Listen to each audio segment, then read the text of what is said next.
Olá, bem-vindos ao Vamos Conversar. E nós vamos conversar hoje sobre o desenvolvimento e cuidados na infância. Lembre-se, outubro, mês da criança, mas tem um sentido muito mais amplo.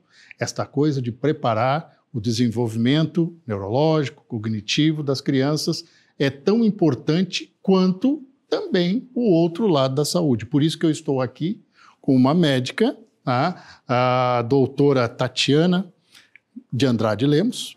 Seja bem-vinda. Obrigada. Tudo bem? Tudo já. E a Geisa Spitz Alcoforado de Abreu, que é pedagoga, é doutora em pedagogia, né? Então, e mestre em educação pela PUC. Me digam o seguinte, hoje a gente olha esta geração que já tem números X, Y, Z, e de tantos, como eu sou um baby boomer, eu imagino assim, a sociedade melhorou nessa questão de preparo para as futuras gerações ou é uma percepção equivocada minha? A gente sabe que o que acontece na infância não fica lá, né? A gente caminha o resto da nossa vida pela infância, sobre o que a gente viveu na infância. E o que acontece nessa infância forma a gente e muitas vezes nos deforma. O que a gente tem visto hoje pelos resultados de estudos e tal, são pesquisas trazendo para nós que, por exemplo, pela primeira vez a gente está tendo, né, as crianças, às vezes, com QI menor que o dos pais, né? Então, hoje a gente tem um estudo recente trazendo a informação de que pela primeira vez no mundo a gente tem mais obesos do que desnutridos, né? Então, o fato da gente ter hoje muito acesso a alimentos e a informação não nos garantiu mais nutrição, nem mais evolução e desenvolvimento, entende? Então, acho que é muito bom a gente poder conversar hoje aqui, especialmente unindo a ideia de saúde e escola, para a gente procurar ver, assim, com tudo que nós temos, né? O que nós podemos fazer melhor? Aonde que talvez a gente esteja errando um pouquinho a mão e de que forma que a gente pode aproveitar mais as grandes oportunidades que a gente tem hoje. Esse pensamento elaborado me faz uma reflexão em relação à pedagogia, todo o processo de formação do conhecimento. Me diga uma coisa, a escola acaba sendo o funil para todos estes problemas. E desemboca lá, muitos pais cobram dos professores o papel que era deles.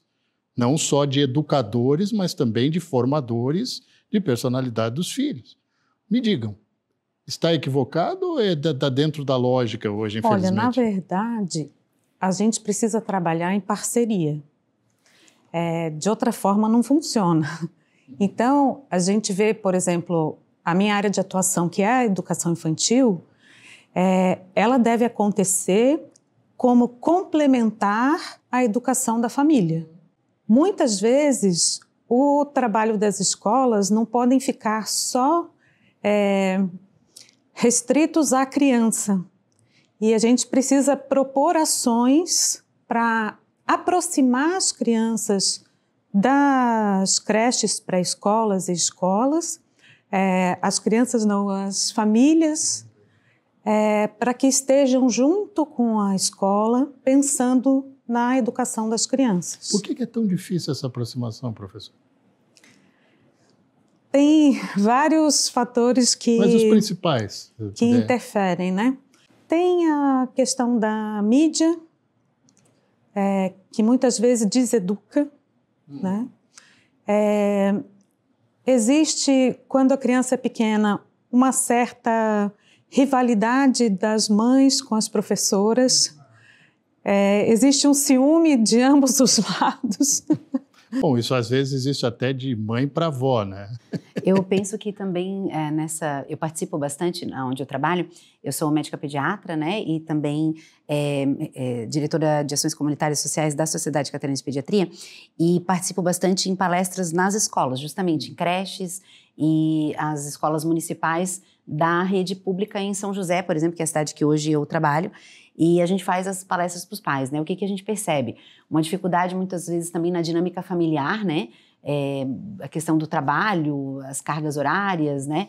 A questão dos esquemas familiares, então nem sempre as crianças vivem com os dois pais, então aí um não pode vir, e eu não sei se isso fecha com o que você também tem de experiência, mas muitas vezes as crianças que às vezes têm mais dificuldades, né, em adaptação, alimentação, desenvolvimento, são justamente filhos dos pais que menos comparecem, né, nas reuniões que são propostas, e aqueles pais que estão mais perto dos seus filhos e da escola, normalmente essas crianças têm um desenvolvimento até melhor, né, pelo menos é o que a gente pega assim de experiência nas unidades, e muitas vezes essas palestras são feitas à noite para tentar pegar o horário que os pais podem também, mas é difícil, né, fazer com que essas famílias, quanto mais as crianças crescem, eu vejo uma dificuldade maior de os pais estarem presentes nessas reuniões que a gente participa de escola e saúde. São reuniões que eu vou lá para explicar sobre autismo, sobre limites, sobre alimentação, sobre as demandas que eventualmente aquela unidade escolar apresenta, né? É bastante interessante. Sim. Eu percebo também que às vezes a gente precisa chegar até as famílias. Uhum. Então, por exemplo, eu tenho um projeto de extensão no hospital infantil, onde 2 bolsistas do curso de pedagogia fazem leitura e contação de histórias para as crianças que não podem sair do leito. E alguém, né, um familiar, tem que estar junto acompanhando a criança. Na maior parte das vezes é a mãe, mas nem sempre. E o que a gente percebeu é que aquilo que era para favorecer a criança, pensar no direito dela, que mesmo hospitalizada precisava ter um pouco de ludicidade, né? E elas se empolgam muito, adoram. E às vezes o familiar, no caso, na maioria das vezes a mãe, pede para as bolsistas para indicar quais livros são bons, porque ela não sabe escolher na livraria, e que quer poder fazer esse mesmo trabalho em casa quando a criança estiver alta.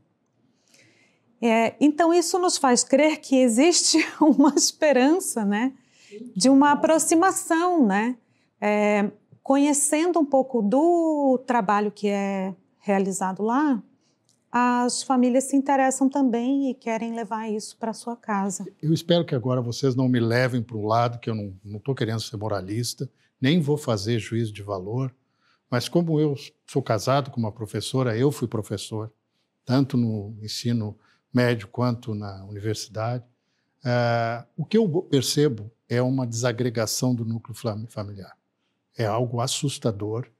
E continuadamente eu tenho observado isso nos meus 40 anos de profissão, lares destruídos e lares recompostos. Então nós temos casos em colégios públicos, privados, onde a mãe tem vários filhos de vários pais. E aqui eu digo, não é juízo de valor, não estou fazendo, a vida é dela, ela faz o que ela quiser. Mas isso tem um reflexo na vida da criança. E isso também traz um problema para a sociedade e para a escola. Porque a escola acaba arcando com toda esse questionamento. Mas veja, eu conheço casais que são casados há muitos anos e no trato com as crianças tem muita dificuldade. São pessoas agressivas. Sim. Deixa, por exemplo, o filho ficar jogando videogame um dia inteiro, um final de semana inteiro. Para se livrar, né? Para se livrar.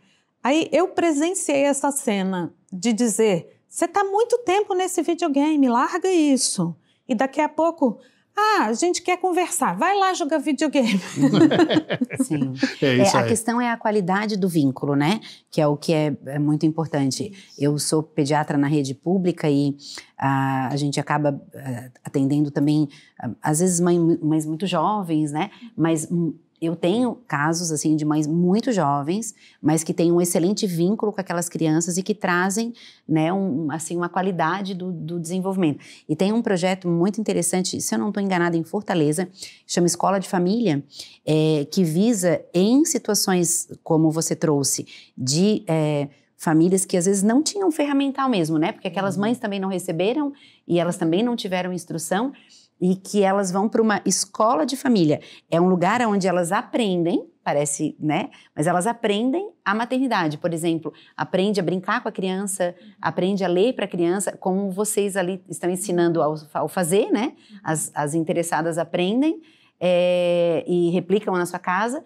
São lugares onde crianças que talvez passaram por acolhimento, por instituições, né, por questões ali de vulnerabilidade social, econômica e tal, e essas mulheres, elas vão sendo ensinadas novamente a construir esse vínculo, e o quanto que esse vínculo é importante, porque para a criança o que importa muito é um vínculo de qualidade, né? A gente conversava até um pouquinho nos bastidores de que a criança, o bebê, ela não precisa de muitas coisas, ela precisa de pessoas e de interação de qualidade. Então, quando a gente pega, por exemplo, os estudos que mostram, na época, nazismo, guerras, aqueles bebês que ficavam um tempão nos berços, né, e não recebiam carinho, não recebiam colo, essas crianças morriam mais cedo, elas tinham dificuldade de aprendizagem, adoecimento, né? Porque a qualidade do afeto, a qualidade do vínculo, né?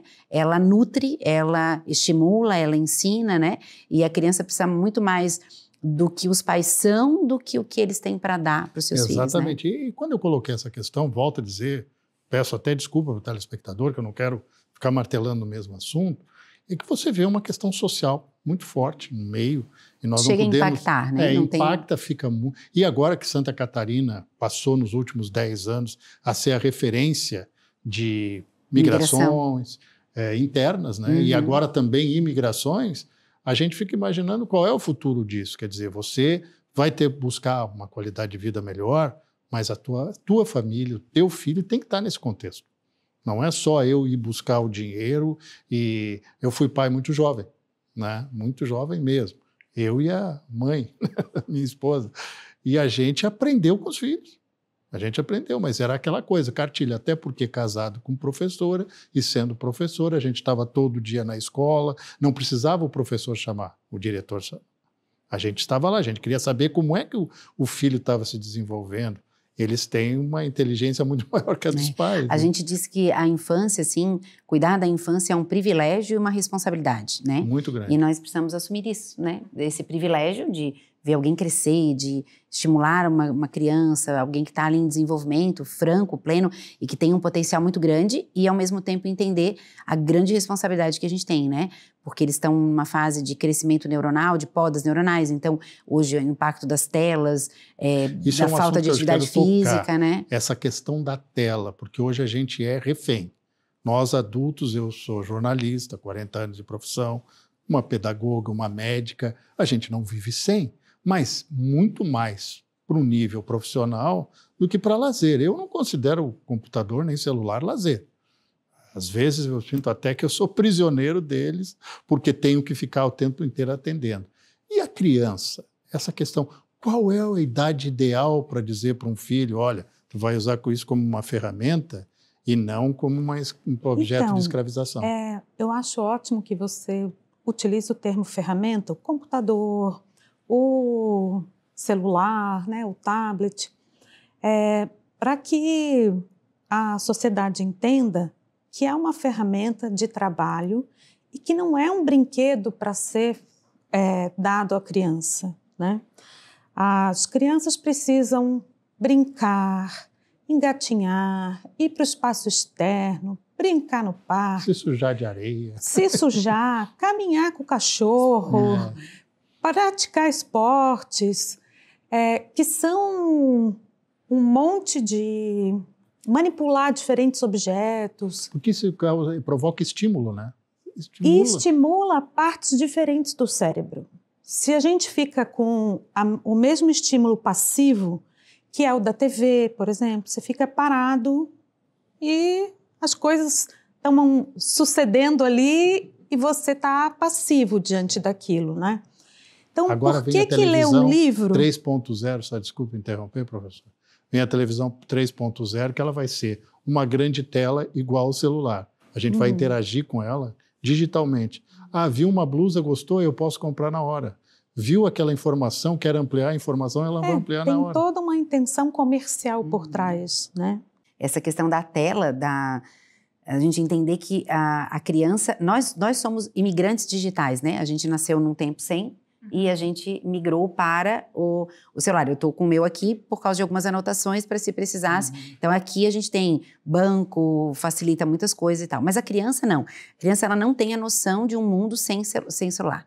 Não tem uma noção de um mundo sem TV, um mundo sem tela. Ela é uma nativa digital. Ele faz parte desse mundo, ela vai ter acesso, né?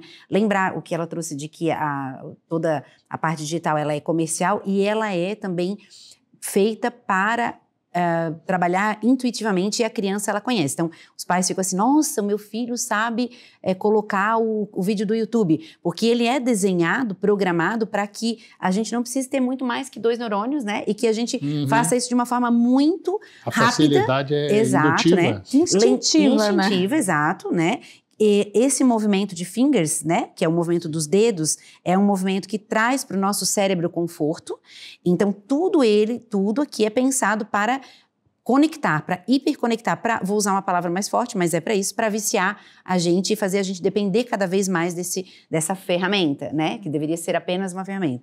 Então, a criança, esse fingers, que é o mesmo motivo pelo qual eu como o busy, que é impossível comer um sol, que eu como a pipoca, esse movimento de dedo, ele é um movimento extremamente viciante para o cérebro, ele traz uma ideia de conforto e a gente fica no rola-tela, né, traz o que ela colocou, esses muitos estímulos, então a criança ela fica... a dopamina sobe e daí vem um videozinho, quando tá acalmando vem o outro vídeo, por isso que a plataforma como o TikTok faz um grande sucesso, né? E tudo isso é feito realmente para dominar. Consumo rápido, né? Consumo rápido, para os adolescentes, né? Traz muita questão de comparação e sempre lembrar, né? Quando a gente fala da tela, por que a gente vai pensar assim, mas por que faz mal para as crianças? Os pais vêm e dizem, mas nada a ver, não tem problema.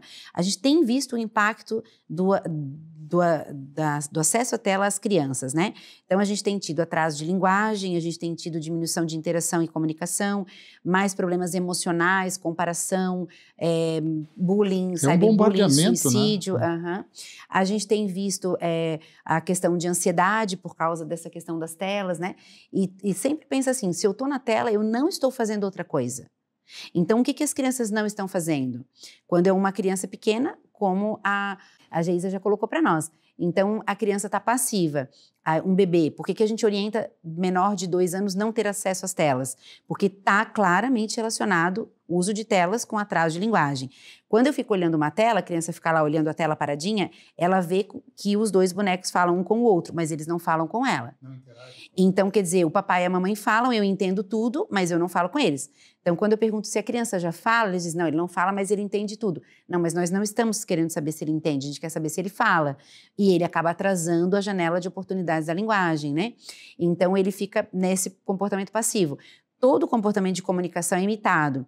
Eu olho o boneco lá na tela, o boneco não tem boca, a criança não tem como copiar esse movimento da boca. A gente aprende a falar por cópia, né? Por assimilação. Exato. Tanto é que se uma criança do Brasil, nascida hoje, for levada para os Estados Unidos ou para a Alemanha, ele vai aprender ele local. Exato. Então, quer dizer, sem nunca ter a assimilação anterior. Então, as telas, assim, a apresentação às telas, o acesso às telas, ele tem trazido realmente muitos prejuízos para a formação das nossas crianças e adolescentes. Deixa eu colocar uma questão que é uma experiência pessoal. A gente não pode citar como exemplo, mas quando uma criança de 6 anos vira para você e diz assim, pai, como é que vocês viviam sem o celular?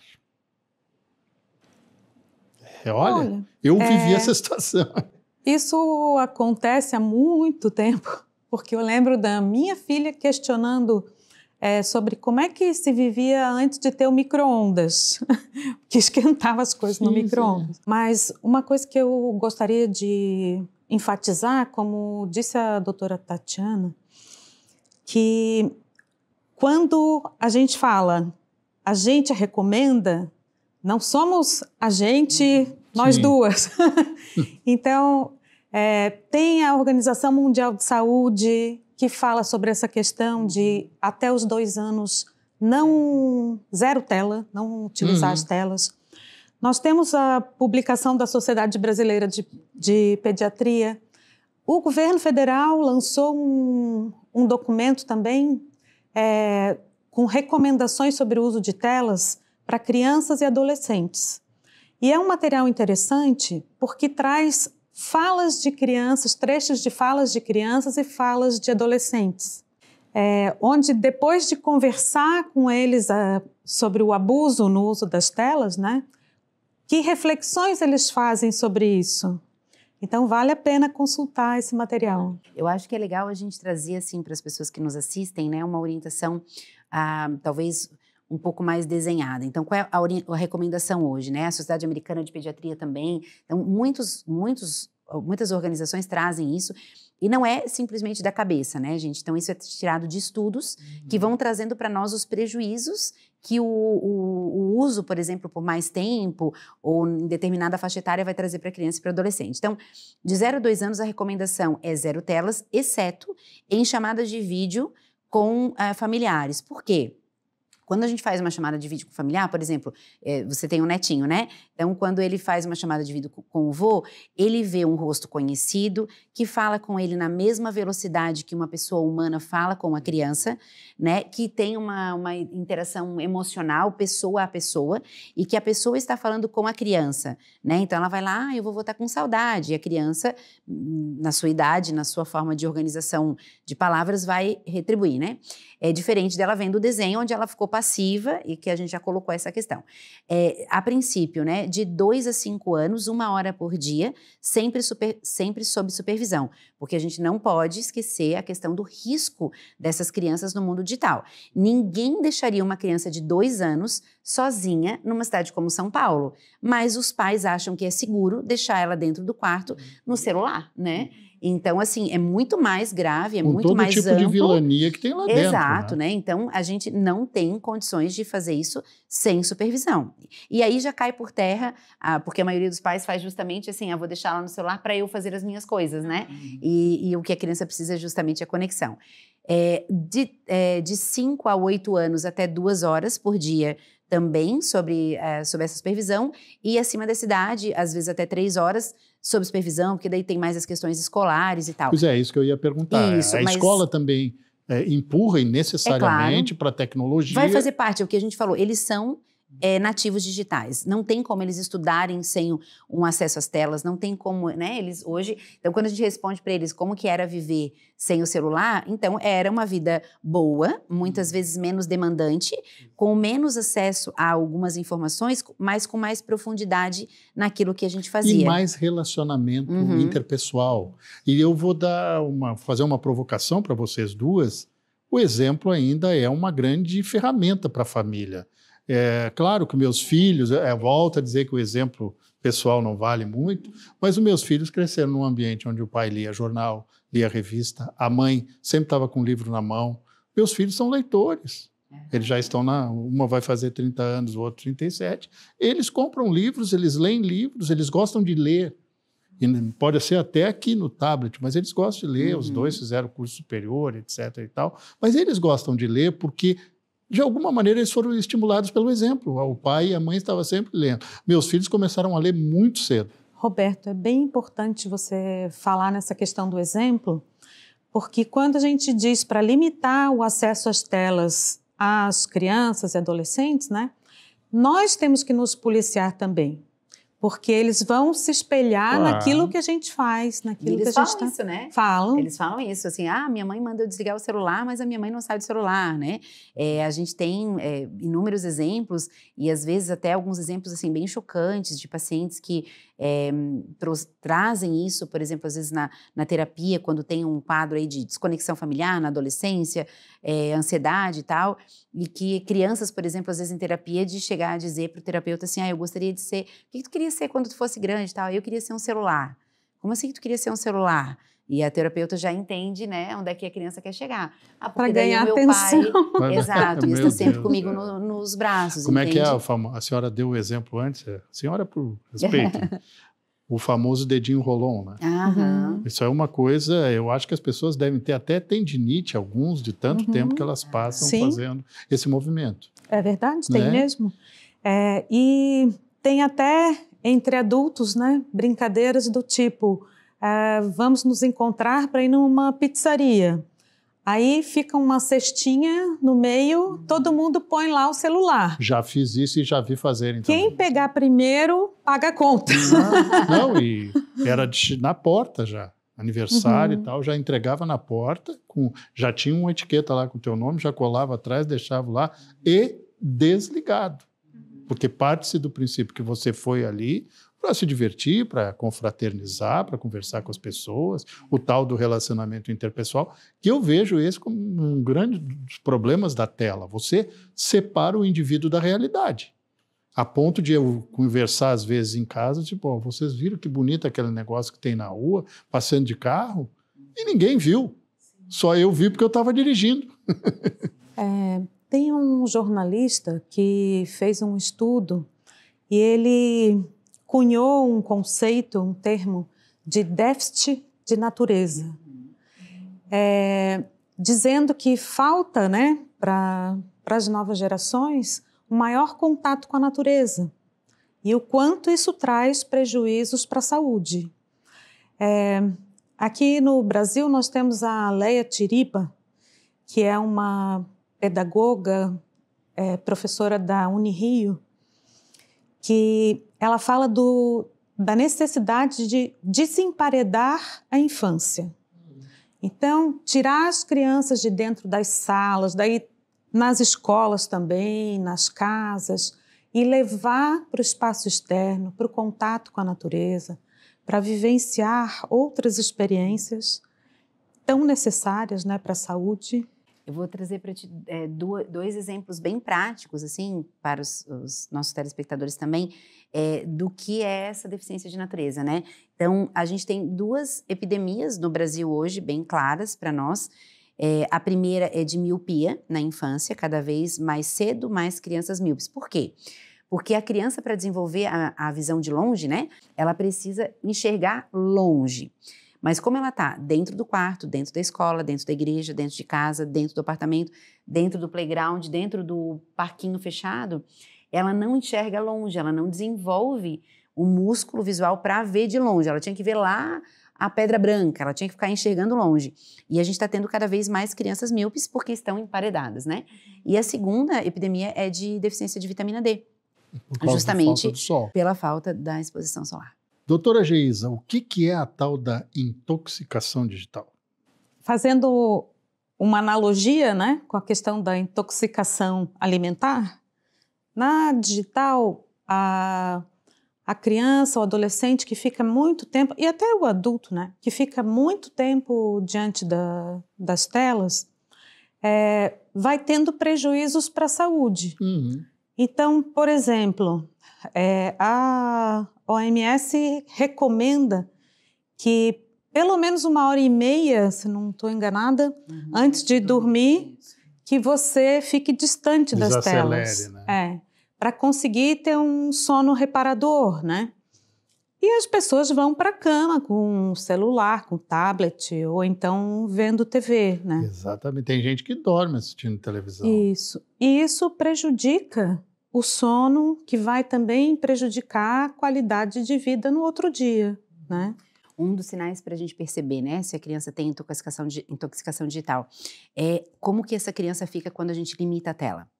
Porque o princípio é o mesmo do uso de drogas, né? O princípio químico cerebral é o mesmo. Então, quando a gente fica lá, às vezes você que está assistindo está com sono e está lá, rodando tela, não é nada útil, não é nada indispensável, a gente está cansado, já devia estar dormindo, mas o cérebro pede aquele conforto, esse lugar de conforto, que é essa liberação de dopamina, que vai nos intoxicar, semelhante ao uso de drogas.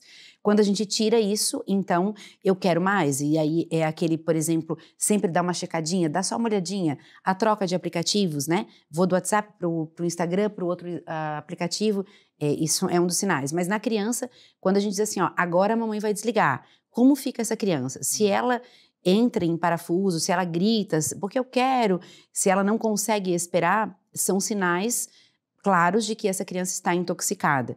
E isso vai variar de criança para criança, como varia até na questão do próprio uso das drogas, né? Então, mentir o tempo que está usando, dizer que estava usando só para estudo e de repente estava jogando, não perceber mais o tempo que está. Não, eu vim agora. Não, meu filho, tu já está há 2 horas nesse jogo. Nossa, que rápido que passou, né? Deixar de fazer atividades em família por causa dos jogos. Não quero ir no aniversário porque tem um jogo online e eu não posso sair, por exemplo, daquela presença online num adolescente, né? Não quero que desligue a televisão, não durmo sem. Eu tive um caso, gente, assim, bem sério, assim, de uma família que, sabe o que ela fazia com o bebê? Sabe esses adaptadores para colocar o celular no carro pro GPS, né?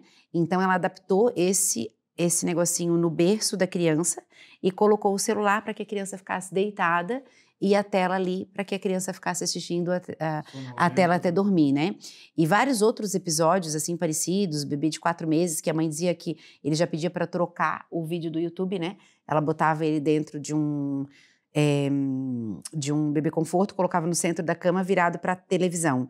E aí ela ia fazendo as coisas. Como o YouTube não era premium, quando entrava uma propaganda, o bebê começava a vocalizar, né? E fazia sons, e aí ela ia lá, passava a propaganda para frente, colocava outro desenho e o bebê continuava bem. Então isso é uma criança, um bebê intoxicado digitalmente com sinais claros de dependência digital. E tem detox para isso? Essa é a que pergunta. Tem. Né? A questão é todos assumirem, né, o seu papel. O seu papel, né? No caso dos pais, né, a gente sempre tem que esclarecer de que o papel do adulto é deles. A criança vai muitas vezes espernear, mas o adulto da relação, e não precisa ser um adulto autoritário, mas tem que ser um adulto firme. Então, por exemplo, eu enfrentei dificuldades na época que as minhas filhas eram adolescentes. Todos nós. Tinha um combinado de que era 1 hora de computador. E às vezes eu ia, avisava, deu 1 hora. Daí desligavam, né? Às vezes isso não acontecia. Aí eu, como adulta da relação, o que eu fazia? Depois de avisar a segunda vez e não ter acordo, trocava a senha da internet. Estabelece uma consequência para aquela atitude. E pronto. Perfeito. Agora, perfeito. uma coisa que eu acho interessante para os pais que estão ouvindo e que talvez ainda não entregaram essa informação, acho que essa dica era importante para quem ainda não entregou, né, o celular para o seu filho, é estabelecer as regras no início do jogo, né? Ninguém gosta de estar no meio de um jogo e mudar as regras no meio do jogo. Então, às vezes, o adolescente tinha uma liberdade, ele podia ficar até de madrugada assistindo, e de repente, a mãe assiste um programa e diz assim, agora tu só tens 1 hora de celular e tira o celular, né? Então, isso com certeza vai gerar um confronto maior. Então, estabelecer, né? Olha, a mãe assiste, a mãe tem a senha. Com a minha filha foi assim, eu tenho a senha, de vez em quando eu vou olhar as conversas que você tem. Os conteúdos. Exato, né? não é uma questão de privacidade, é uma questão de segurança. Eles são, como, né, ela colocou para nós, eles são as crianças, os adolescentes, eles não são os adultos da relação. E a gente tem que assumir o nosso papel. Mas muitos pais, às vezes, têm um pouco de, até medo, né? Ou pela ausência, não supre aquela ausência. Vou compensar fazendo isso com o filho. É uma aventura, né? É a grande aventura humana. Mas eu gostaria de trocar para aquele assunto que a doutora já levantou aqui, que foi a questão da obesidade, que está muito relacionada a isso, né? Eu não vou ter tempo de fazer o teu jantar, o teu almoço. Vai lá e come qualquer coisa. Eu nunca fiz isso para os filhos, até porque eu aprendi a cozinhar por causa dos meus filhos. Eu não sou um grande exemplo, mas aprendi a cozinhar por causa deles. E é bom ter uma comidinha caseira diferente, né? Eles sentiram a diferença quando foram estudar. Roberto, com as crianças pequenas, nas creches e pré-escolas da rede municipal, eu posso dizer que eu parei de ver crianças muito obesas, né? Não se trata só de fazer a comida, né? Mas que tipo de comida que eu estou preparando para o meu filho? Vou dar macarrão e polenta todo dia? Isso vai ter um prejuízo. Isso tudo é uma matemática simples e pura que vai levar à obesidade. Então entra também aí, né, a questão do que a família come, como come, se é hambúrguer, fritura, tal, né? E a questão de praticam algum esporte juntos, saem, fazem uma caminhada, né? Porque existe muito incentivo para as pessoas na cidade até de praticar um esporte. Sim, nós né? temos áreas maravilhosas, não só aqui no estado inteiro de Santa Catarina, há muitas áreas de lazer coletivas, públicas, que não demandam até o uso de dinheiro, né? Tá a fim de levar o filho para passear, para brincar, para chutar uma bola, é melhor do que levar, às vezes, a um cinema. Claro que você tem que ter cultura na tua vida, mas é preferível chutar a bola. É muito a questão da comodidade, né? Isso vem com as telas também, porque o fato de eles ficarem muito no celular, na televisão, acaba comendo e comendo sem prestar atenção no que está se alimentando. Isso vem desde os pequenininhos, né? Sim. Que a gente começa a colocar as telas ali para que eles se distraiam para comer. E aí, então, já começa aí nessa idade, né? E vem muito com os pais. Eu pego muitas crianças obesas, sobrepeso, dislipidêmicas, então crianças pequenas com colesterol alto, triglicerídeos, pré-diabéticos, né? Isso é um absurdo, né? Pré-diabético. Muito mesmo, e geralmente está ligado também ao comportamento dos pais, sabe? E vem muito isso assim, mas eu falei para tu não comer, mas os próprios pais já estão sobrepeso, né? E depois a gente também sempre pergunta assim, quem compra essa comida? Né? A criança de 8 anos, ela não faz mercado sozinha, ela não tem dinheiro para comprar, alguém compra esse alimento, né? E sempre há muita responsabilização da criança. Mas, de novo, a gente precisa lembrar de que nós somos os adultos da relação e a gente vai dar o limite, a gente vai ofertar o alimento, né? A gente vai matricular na escola, mas essas nossas rotinas familiares, elas estão muito adoecidas. Elas têm adoecido os pais, que também estão sem atividade física, sem tempo de lazer, muito tempo de tela, comendo mal, né? Hipertensos, diabéticos, obesos, sobrepeso. Então, eles também estão doentes e não estão conseguindo, muitas vezes, resgatar isso nos filhos. Sempre que tem uma gestação, um novo bebê, alguém amamentando, eu gosto muito desse momento, a introdução alimentar do bebê, que eu sempre digo para a família que é uma oportunidade para, quem sabe, um resgate ali de toda a família mudando, né, para melhor, e toda mudança de hábito Porque é difícil. É a questão do exemplo, né? Porque eles pensam assim, né, eu quero a introdução alimentar do meu filho bem legal. Mas não basta fazer uma introdução alimentar sem sal até 1 ano, sem açúcar até 2, se a família só janta pizza.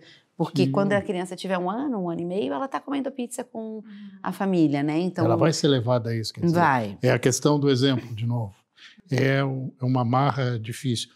Para a gente concluir o nosso raciocínio, a gente está falando de cuidados, desenvolvimento da infância, e para ter uma sociedade mais sadia, porque seria o básico, como a senhora falou no início, às vezes é o óbvio, mas é preciso ser básico repetido, bem feito, né? E repetido, né? A exaustão até. Qual seria o grande conselho para a nossa sociedade? Vocês, durante o programa, trabalharam muito essa questão de levar a um novo conceito, nova maneira de pensar o desenvolvimento da criança. É um trabalho difícil, não é um trabalho fácil. Se fosse fácil, não teríamos doutoras aqui discutindo o assunto. Mas por que a gente pode orientar? E qual seria a grande orientação para a sociedade hoje? Queres começar? Eu acho que você está dando uma responsabilidade muito grande para a gente. É orientação, não é manual. Vamos começar um novo programa. Não é um manual, é uma orientação. Pode ser até genérica, mas é uma orientação. Já que nós estamos entrando aí no mês da criança, né? Pensar em coisas que podem ser feitas com os filhos e que não depende de telas. Então, por exemplo, literatura infantil. Levar as crianças em bibliotecas, levar as crianças em livrarias. Ao invés de dar um brinquedo de presente, né? Dar um livro, ler para os filhos com carinho, com ternura, fazendo as vozes dos personagens, tornando esse momento um momento especial. Acho que esse é um bom presente para o Dia das Crianças, né? E acho que prestar muita atenção em recomendações, porque, como eu falei antes, né?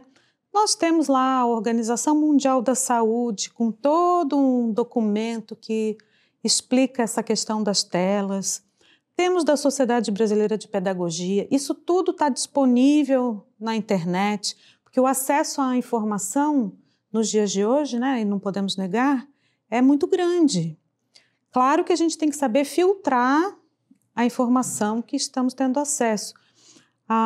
Aquele documento que eu comentei, que o governo federal publicou, também muito interessante. Então, acho que a gente, querendo ter mais informações, ir mudando aos poucos, né? Não dá para mudar da noite para o dia, que não vai funcionar. Exatamente. Mas aos poucos, e pensar em atividades em família que possa levar toda a família para a rua, para o ar livre, para a praia, né? Para um parque. Olha, bem interessante, bem doutora. Eu entendo na mesma forma que ela nos trouxe e tentando resgatar a nossa presença de verdade em família, né? A gente fez um estudo no ano passado da Sociedade Brasileira de Pediatria com famílias fazendo um diagnóstico ali da saúde, né, do mapa da saúde das crianças e dos adolescentes, e as informações são bem preocupantes, assim, do número de crianças que já têm acesso a alimentos ultraprocessados na introdução alimentar, de crianças que não vão à rua, não têm brincadeira ao ar livre nem uma hora por semana, né? E a gente pensa assim, meu Deus, como que estão vivendo essas crianças, que tipo de infância é esse, né? Então a gente procurar estar um pouco mais presente mesmo, tentando perceber o que ali pode ser melhorado, né? Lembrando que as crianças, elas são o tempo inteiro esponja e espelho da gente, então elas estão ali absorvendo o que a gente está vivendo, a forma como a gente está se alimentando, os nossos hábitos, o nosso comportamento, a nossa reação, e também espelhando e refletindo essa mesma reação, né? Então, por exemplo, a questão que ela nos trouxe de leitura, tem muitos estudos, gente, vocês que têm bebês pequenos em casa, o hábito de leitura em voz alta dos pais para as crianças com alto vocabulário, crianças que falam mais cedo, né?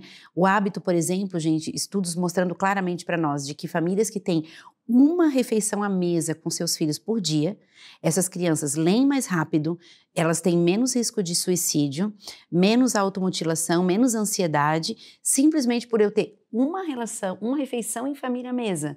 Né? Não aquela refeição que a mãe faz na mesa, a criança assistindo o Baby Shark, o adolescente no quarto, o pai vendo futebol na sala, mas em família, né? Eu acho que o básico bem feito, tentar restaurar dentro do possível de vocês essas relações de verdade, a presença, né? Muito mais do que os presentes para os nossos filhos. Eu, às vezes, encontro alguns pais que eu sei que com bondade no coração dizem para mim assim, eu estou trabalhando bastante para dar para o meu filho, para que ele possa ter, para que ele possa isso, para mais na frente eu poder estar mais disponível para ele, mas o que a gente tem de verdade é o hoje, né? Então, para eu estar lá na memória dos meus filhos, quando eles tiverem os filhos deles, eu tenho que estar presente hoje na vida deles, né?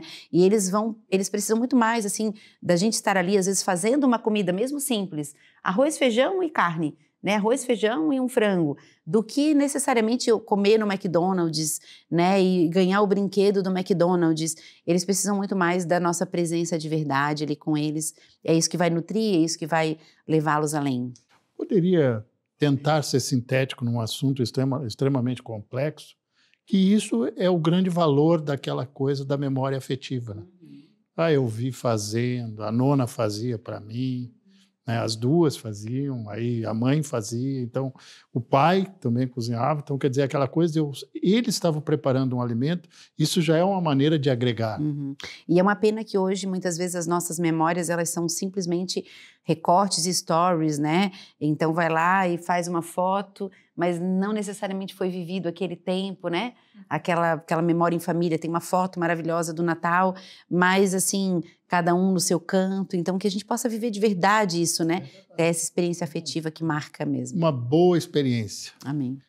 Doutora Geisa, mestre e doutora em educação, professora da UDESC, prazer pela presença aqui. Muito obrigada. Que bom, acrescentou muito. Obrigada. E a doutora Tatiana de Andrade Lemos, que é também uma aficionada, uma médica pediatra, que é hoje diretora, né, de ações comunitárias e sociais da Sociedade Catarinense de Pediatria. É muito importante ver esses dois lados, porque eles se complementam, né? A gente não pode pensar em infância e desenvolvimento infantil sem pensar na parte de saúde e na parte de desenvolvimento intelectual. E né? A família que está ali do outro lado, né? Escola, família e saúde Olha, família, é o tripé. A gente aprende com a história. A gente aprende que aquelas pessoas que têm uma história de família para contar, normalmente são as mais bem resolvidas, né? São aquelas que têm, olha, tinha um exemplo do meu avô, do meu pai, da minha mãe, da minha avó, As da minha referências, tata. né? São referências. E essa coisa da memória afetiva é algo que não tem preço, né? Nem com o brinquedo que vem junto com o tal do hambúrguer. Gente, muito obrigado pela presença de vocês aí como telespectadores e muito obrigado às nossas convidadas. O Vamos Conversar volta na próxima semana. Grande abraço. Até lá.